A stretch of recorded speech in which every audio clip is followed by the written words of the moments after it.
What's going on, guys? I want to bring you a video where I show you the primary tricep movements I've been utilizing and what I've seen the most progress in thus far. I have gotten quite a few questions on my YouTube and Instagram accounts of what exactly have I been doing for my shoulders and arms workouts in the past and in this off season, because they sort of stand out as the things that have, I guess, grown on me the most. And I attribute a lot of that to the frequency I've been training, but also the exercise selection. What I try to do, especially with triceps, is focus on one head with each exercise, because as you know, tri means 3, so the triceps have 3 total heads. And what this closed grip bench press is focusing on is the outer head, also known as the lateral head of the tricep. I recommend keeping your hands shoulder width apart on the closed grip. You don't want to go too close because it's not really going to give you any extra benefit as far as tricep recruitment, and it's just going to wreak havoc on your wrists and not feel natural or good on your joints. You'll notice your range of motion is a lot longer with this type of bench, and I like to keep a slight arch in my back and sort of press the bar a little bit further down my chest, closer to my stomach than my neck, as opposed to the regular bench, which I might bring a little bit higher up on my torso, if that makes sense. So all in all, that's a great tricep movement that I actually didn't utilize too much in the past, but I definitely will begin to. So the next movement I'm going to show you guys is actually a staple in my routine, and it has been for a while, and that's the skull crusher. The reason I love skull crushers, guys, is because they're hitting the long head of your tricep, and that is the biggest head in the arm. That's what's going to give your arm that thickness, that big illusion, and just overall size. When you see people hit a front double bicep pose, and you see that muscle drooping down in the front, that is the long head. It's bigger than the lateral head, it's bigger than the medial head, and this is a great exercise to hit the long head. It's a skull crusher.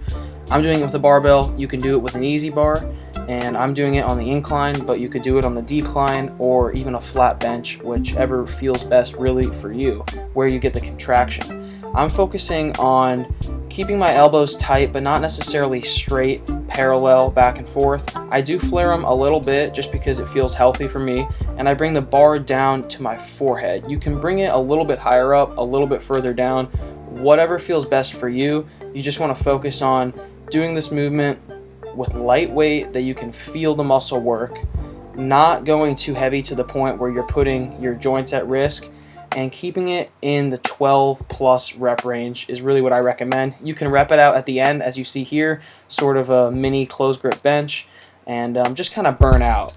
So I like to do that at the end, usually after I finish hitting the skull crushers. This next tricep movement is actually something I've neglected a lot in the past, but now I'm throwing it in every arm workout because I see the true value of pushdowns. For one thing, they're an extremely isolated movement. You're really only going to target your triceps here, the lateral head to be specific.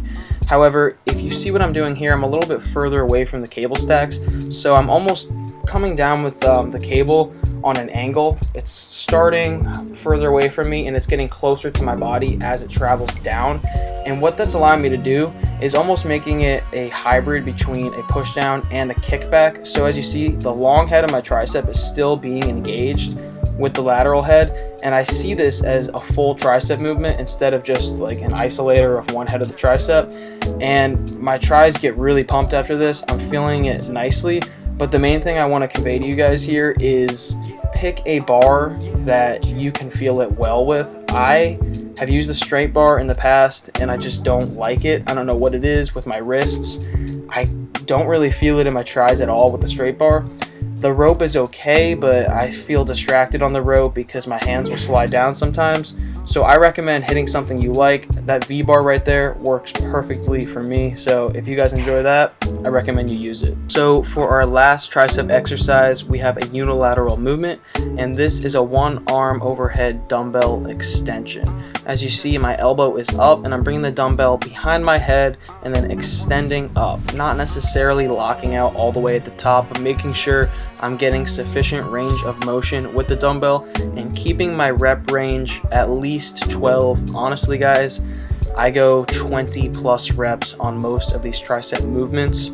As you see, I'm holding the dumbbell on the top plate as opposed to the bar that attaches the two plates, and I do this because if I were to hold the bar, my hand would sort of be slipping back and forth, and I also find that holding the plate with your hand a little bit more flat as opposed to the bar of the dumbbell makes it so that you're able to feel the long head of the tricep more, which is what you're targeting in any overhead movement. So there you go, guys. Between the close grip bench press and the triceps push downs, we were able to sufficiently overload the lateral head of the tricep with the long head as secondary, and between the barbell skull crushers on the incline and the one arm dumbbell overhead tricep extensions, we are able to target the long head of the tricep with the lateral head kicking in as secondary. So these 4 movements were able to hit every single part of our tricep possible and just grow. So that's the goal, guys, right?